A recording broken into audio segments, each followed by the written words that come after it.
Hello and welcome to StudyIQ. I am Prashant Mavani. I hope you all are doing good, my dear friends. Today is 13th February 2020. I'm sure you all are doing good, dear friends. Let's see what we have got on our table today. The first article that we are going to analyze is Birds of a Feather. This one is about India and USA. It's more about Mr. Trump's upcoming visit to our country, India, and I'm going to throw some more light on India and USA's relationship. But before that, I would like to introduce all of you to our pen drive and tablet courses, which are available for various different competitive exams. They are designed by the best faculties of our country, and to find out more about it, do check out studyiq.com. In case if you have any question, queries, doubts regarding it, you can give us a call on the numbers that you can see on your screen. To download the PDF of today's lecture, you have two sources: Telegram channel and my FB page. Make sure you share this lecture with other students. Hit the like button if you have learned something from today's discussion, and don't forget to subscribe to our YouTube channel. So this is going to be Mr. Trump's first visit to our country. Of course, as a president of USA, he has been here before, as a business person, as a businessman, but not as a president of USA. And this is going to be, continuously, this is going to be the fifth visit of a USA's president, starting from Bill Clinton back in 2000. Then we had Mr. Bush, then twice Mr. Obama in 2010 and in 2015. And then this is going to be the fifth visit of USA's president in last 20 years. So this itself indicates that relationship between these two countries are getting more and more closer and warmer. Because after this nuclear test, there was a time when India was under USA's sanctions as well. And things were, not good after 1999 till 2008. Things were not that great between these two nations. If we go back in the history, I'm talking about after independence, after the UN, and starting of this Cold War back in 1950s. This Cold War was between, of course, USA and USSR. And it was about a cutthroat competition between these two countries, like who is going to be the best, who can rule the world. And there was basically two teams. The world was divided into two teams. A few countries were under this USA's umbrella, a few were under this USSR's umbrella. At that point of time, countries like India, they formed this NAM, that is Non-Aligned Movement, and India was a very important leader of this NAM. So officially we were not with USA, we were not with USSR. We chose to stay neutral. But it was widely believed that India was tilted towards a USSR, and USA was good friend of Pakistan. But now things are different. I'm not saying they have changed. Things are very different now. India is having good relationship with Russia. India is having good relationship with USA. And as far as Pakistan is concerned, Mr. Trump or USA is not that much fond of Pakistan as it used to be once upon a time. So things are a bit different now, very different. Now, coming back to this, means of course we were talking about this topic, or India and USA's relationship, but few points that are important here in this article is that Mr. Trump is going to be here for 2 days. He's going to visit two cities. One is Ahmedabad and the other one is New Delhi. In New Delhi, trade policies will be discussed, bilateral trade issues and other things.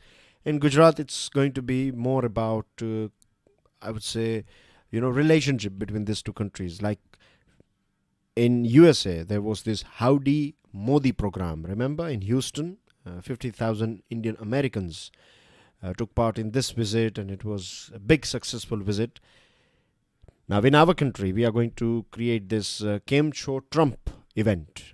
This is going to take place in Ahmedabad, Sardar Vallabhbhai Patel Cricket Stadium, which is one of the largest in the world, and it's going to be 1.25 lakh people are going to attend this Kem Cho Trump. So this is going to be a huge event. Limited trade deal is also on table. It's not going to be a very big deal from the name itself. It's a limited trade deal. So we are going to take a very important first step, I would say. Then based on this, we will take second and third step in future. So, but this is a base step. So limited trade deal is again not bad. Defense is going to be very important. We are going to buy MH-60 Seahawk helicopters. They are also known as Romeo choppers. We are going to buy 24 of them. We have already declared about this thing, $2.6 billion government to government deal. This is going to be. Then we have this integrated air defense weapons system on table as well. 1.867 billion worth defense system for our Delhi national capital. Now negotiations will take place on this item because India wants to purchase this thing for $1 billion. USA is saying 1.8, so definitely negotiations are going to take place. Now there are a few things that we have to be a bit careful about. That is CAA, NRC, NPR. Now few politicians or member of parliament, we have member of parliament, they have Congress leaders, or they have senators and lawmakers. So basically USA's lawmakers, they have talked about, they have raised this Kashmir special status issue, CAA, NRC, NPR issue. They look at it as an issue. So that is something that we have to work on. And we have to persuade them. We have to, change their mindset. We have to influence them. So this is a sort of work that India has to do. Of course, our foreign ministry has to look after this thing. Moving on to next item. So that's basically everything about this item. I have covered some extra. I have added some extra points as well. Now this one is about Ireland, right? It's about the politics of this country, Ireland. So it's not that important as far as if you have extra time, then go through it, or else you can leave it, right? But I have a question for you. Now you have this country called Ireland, and then you have one territory called Northern Ireland. So basic difference is this is a country and this is part of UK. So I have a question. Can you give me the capital of Ireland and this, political capital of this Northern Ireland? Stick your answer in the comment section. So as I told you, this editorial is about the politics or the political scenario of Ireland. And again, this one is about the politics of USA. Again, if you have extra time, go through it, or else you can drop this one. Now we are going to talk about this one, riding on data for mobility. Very interesting article. Now, digital revolution has made interactions between humans and machines and among citizens, governments and businesses seamless and efficient. Just imagine we are living in a very wonderful, interesting time. Like if you were living in Akbar's reign, right? I'm talking about this Akbar, Mughal Badshah, Akbar. There were, so many people. When I say so many, I'm talking about thousands and lakhs of people who were living under Akbar's reign, but they have never seen Akbar. They have never seen Akbar. But in today's world, basically what I'm trying to say is that now we have our mobile phones, right? We have, because of this digital revolution, we can interact with our prime minister, with our chief minister, with our president, with our other ministers. You can have a word with your local administrator, like your district collector or your commissioner or any other important government organ or functionaries. This is possible because of a digital revolution, and today e-governance has created this enabling opportunities. It has empowered our our citizens. Now we can take informed decisions. We know we are much more. We have information. We have more access to knowledge. I'm not saying that we are more knowledgeable now, but definitely we have access to information and knowledge. So it all depends on us how we are utilizing it. If we know how to, then we can achieve any heights we want in today's world. Of course, efforts and competition is also something that you have to take into consideration. Now, the next wave of transformation in digital governance is at the intersection of data and public good. And the key to this transformation lie in incorporating data as a strategic asset in all aspects of policy, may it be planning, service delivery, operations, etc. Now, transportation is something, transportation is an area where we can use data-based governance, and we can improve things. Do you know that just due to congestion, $87 billion worth loss, this USA economy faced $87 billion worth of loss just because of this congestion. And if we talk about 4 metro cities of our country back in 2018, $24 billion loss because of congestion. So if we can improve transportation, if we can make it a bit more efficient, right, and if we can reduce cost, time, if we can add more convenience, then we are going to create more happy people, more productive people.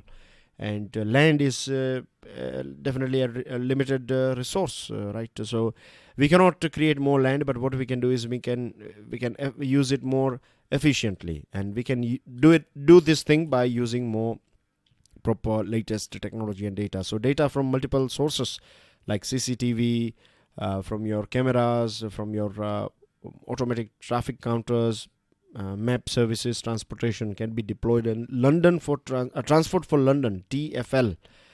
This is basically a local body responsible for transport in and around London area.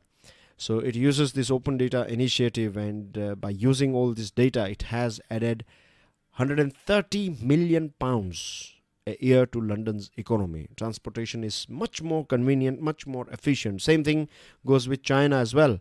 China has deployed this artificial intelligence based service, and the places where it has developed or adopted or deployed this thing with the help of Alibaba, it has improved average speeds by 15%, which is not bad. So in our country, we have Hyderabad Open Transit Data, launched by Open Data Telangana, is the country's first data portal publishing data sets on bus stops, bus routes, metro stations, schedules, fares, frequency of public transit service, etc. And the main objective is to empower startups and developers to create useful mobility applications. Hyderabad has also begun collaborating with the private sector to improve traffic infrastructure. It has collaborated with Ola, and the writer of this article, or the writers, one is government employee, the other one is working with Ola. So they have written this article, and they have talked about this Ola City Sense, which provides data-based insights that can monitor the quality of Hyderabad's roads and identify bad quality patches. And with the help of this Ola City Sense, what they have done is this data was provided like every 2 to 3 weeks time. This data is provided to officials, so they can, they know exactly where you have potholes and where patches are bad. So what means you can plan ahead, and that's what Hyderabad did, or the city management did. They pre-planned monsoon repair, and the budget was down as well because everything was pre-planned, so it was much easy as well to repair these patches and potholes. And this created made things easier for people to travel on the road. So in today's era, what we need is in our country, of course, in our cities, we need this. Hyderabad is a good example, and I'm sure this experience of Hyderabad will be replicated in various different cities. We can make our cities a bit more smart by using this sort of technology. We can decongest our cities, right? Pollution will come down. It will become a bit easier for people to commute. Our health will improve. So there are so many benefits, and Telangana government has declared 2020, the year 2020 will be the year of artificial intelligence. I'm sure the experience of Telangana is going to be helpful for other states, but they have to take a stand as well. It means just Telangana doing everything, and then other cities and other states doing nothing will not help. Other cities and states, they have to they have to take risks, I would say. They have to plan ahead, and they have to deploy this sort of collect and use this sort of data to improve our city lives.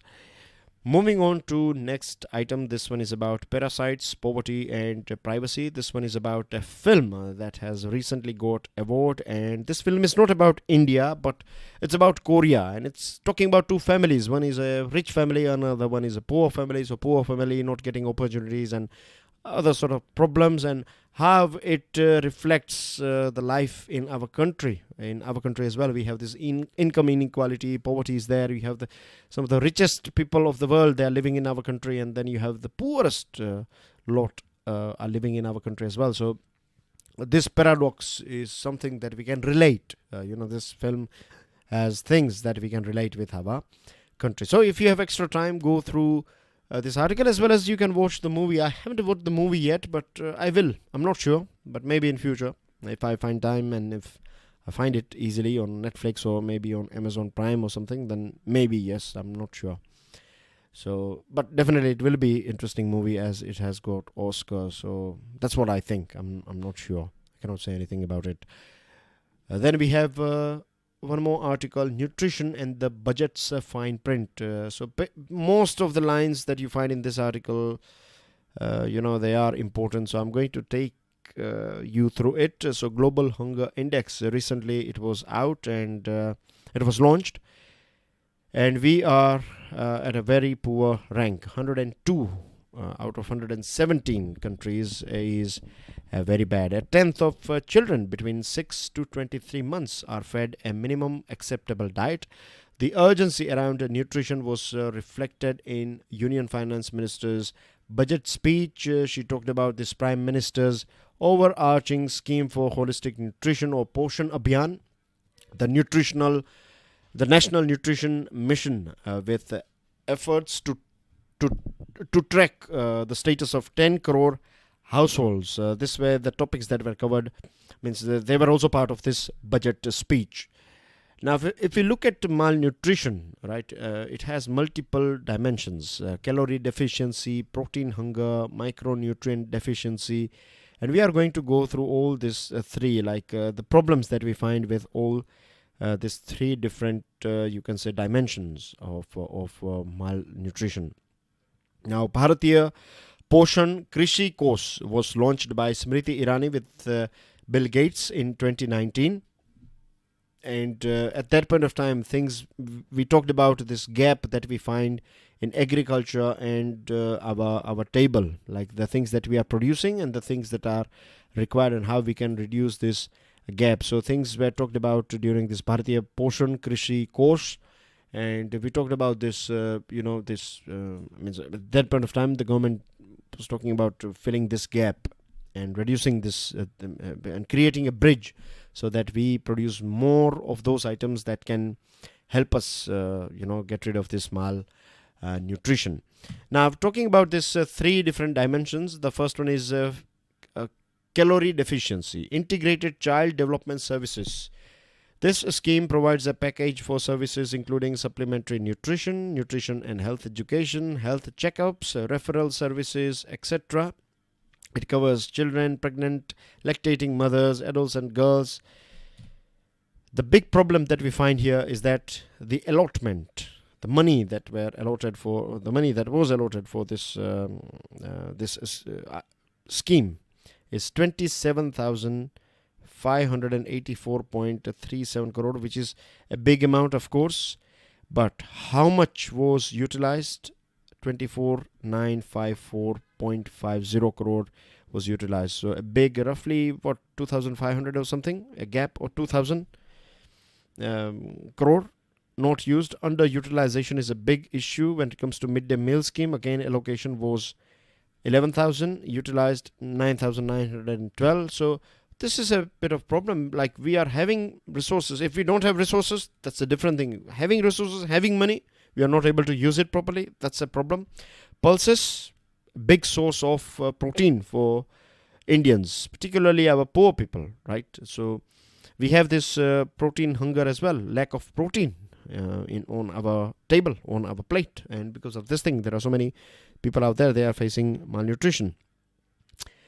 Again, here as well, we find a revised estimate 370, allocation 800 crore. If you go through micronutrient deficiency, now we have National Millet Mission of 2018-19, Nutri Cereals, and the year of 2018-19 was declared as year of millets as well. Bajra and other Bajra, Jowar, Ragi, all this millets, they have good micronutrients, and they are cheap as well. But again, here the same problem. Allocation 2225, utilized 1583.50. So this is one of the, as you know, we have gone through these figures. One thing is clear, that if we have resources and if we are not using it, then we cannot conquer this malnutrition. Now, why malnutrition is bad for our country? Because I'll forget about the lines that you can see here. Of course, you can read them once you go through it, but I'll tell you why it is dangerous. It's all about human capital. Human capital. I'll give you my example. A few days ago, I was not feeling well. I got cold and cough and fever. Normally, I do, let's say, 10 things or 10 items in a day. But because I was not feeling well, I was hardly able to achieve 3 to 4 items. So what happened? My productivity went down drastically because of this fever. Now imagine a child that is suffering from malnutrition. He or she will be stunted, cognitive level not that good. So education performance in education will be very poor. Health wise as well, feeling very weak and things. So you will be more in hospitals and clinics. So your family will be spending more money. Already you find this sort of things in poor households. So already you are facing poverty, and more money you have to spend after your health. So more burden for your parents. Then when you grow up, because you don't have that good education because of your malnutrition, your health is not that great. So you will live with this, poor cognitive as well as poor health forever. And government has to spend more money. So I'm not blaming these people. What I'm saying is this malnutrition is very bad. It stays with one individual forever, right, for a very long period of time. And if we treat it properly, if we look after it from the very childhood, like if we provide good economical health, water, sanitation, then gender discrimination is not there. What happens in our country? And it's not just in our country, in other countries as well. If you have last glass of milk, then that will be offered to a boy rather than a girl. I'm not saying you should give it to girl and not to the boy. What I'm saying is that it should be 50-50. Where if you are distributing, then distribute it equally between boys and girls, right? So we have to. It's multidimensional, And if we train mothers, if we train family members, mothers and family members, then next generation and the current generation kids, they will get proper food on their plate. And nowadays we find this issue of obesity is also a big issue in our country. Kids, right, eating too much of junk food, and obesity is getting quite common. That means we are getting more food than what is required, and this is also creating lots and lots of health issues. Then we spend huge amount of money and productivity goes away. So if you go through World Food Program and World Bank's research, then it says that 16% of our GDP we lose because of this bad cognitive health and bad health. So this is the reason why I need to pay attention to this malnutrition. Moving on to the last item of the day. Right, we have done with this one. So now the last one is this one. It's about Kashmir. In Kashmir, abnormal is the new normal. So 3 months ago, Home Minister Amit Shah assured the Rajya Sabha that normalcy had been restored in Jammu and Kashmir. But in this article, we find that important Kashmiri leaders like Omar Abdullah, Mehbooba Mufti, they are behind the bars. They are under detention for more than 200 days, and now a Public Safety Act has been slapped on them. This article is also talking about Omar Abdullah. He was Minister of State for External Affairs in Atal Bihari Vajpayee's government. And Mr. Abdullah defended India's position on Kashmir to the world, hurled diplomatic epithets to Pakistan in international fora, and wore the national flag on his heart, as it were. But at present, under Public Safety Act, he is termed as, or he's been alleged that he's backing Pakistani militants, and he's anti-national basically. And same thing goes with means when I say same thing, I'm talking about Miss Mufti as well. Not minister, but she was in alliance with the BJP for 3 years. She was Chief Minister of Jammu and Kashmir, but now she is anti-national. One thing I would like to clarify here from my side is that I'm not sure about Omar Abdullah's statements, but I have watched a few videos on television channel, on news channels of Miss Mufti, and they were a bit aggressive, and they were, what she was speaking was, if I am allowed, I can say that she was speaking something very harsh, and she was against India, in view of her speech. Again, I'm not with any political party, but this is just my observation. I'm not sure. That's why I said that I'm not sure about Omar Abdullah, but Ms. Mufti's few statements were very bad, in my opinion. But anyway, the Public Safety Act dossier states that the capacity of Mr. Abdullah to influence people for any cause. Now, the word here, any cause, is bit. It's quite interesting choice of word here, that the government is feeling that he has this capacity, that he can influence people and people will go against India. So this is the reason why he's kept behind, or he is under detention. And in this article we find some questions as well, like the normalcy and the abnormality. Like, after this Article 370 was diluted or abolished, Kashmiri schools and colleges were open for months, but nobody attended them. So is this a new normal now? Mr. President of US's President, Mr. Trump, talking about, he has many a times said that he can play as a bridge between India and Pakistan when it comes to Kashmir. So is this too a new normal? So that's what, these are the questions that we find in this article. So, and that's basically everything. So before I wrap up, I would like to say that,